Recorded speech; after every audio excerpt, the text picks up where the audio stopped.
Dear students, short একটি update দেওয়ার জন্যই চলে আসা, এবং সেটি হচ্ছে রোমানিয়া স্টুডেন্ট ভিসা নিয়ে।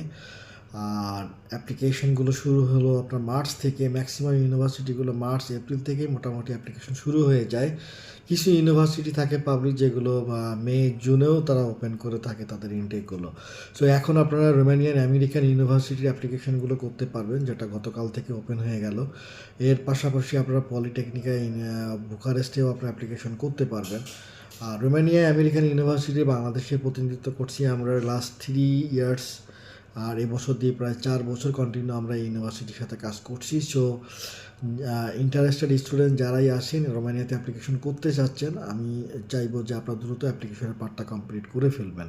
আর রোমানিয়ার জন্য এবার ইন্ডিয়ার পাশাপাশি অফিসিয়ালি অ্যানাউন্স সেটা হচ্ছে আপনি থাইল্যান্ড, ভিয়েতনাম কিংবা মালয়েশিয়া থেকেও আপনার ভিসা পার্টটা কমপ্লিট করতে পারবেন।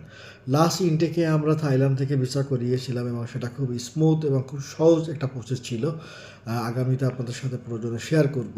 আর অ্যাপ্লিকেশনের জন্য আপনাদের পাসপোর্টের information page, all academic certificate and marksheet, photo, Europa CV, আপনাদের বার্থ সার্টিফিকেটটা অবশ্যই বাংলায় থাকে ট্রান্সলেট করতে হবে, এবং এটা নটারি করে নেবেন।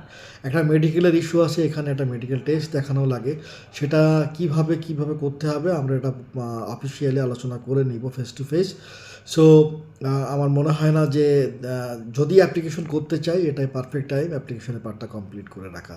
সো আবারও আপডেট নিয়ে আবারও হাজির হয়ে যাব কোনো এক সময়। ভালো থাকবেন, দেখা হচ্ছে আগামীতে নতুন কোনো টপিকস নিয়ে। আসসালামু আলাইকুম।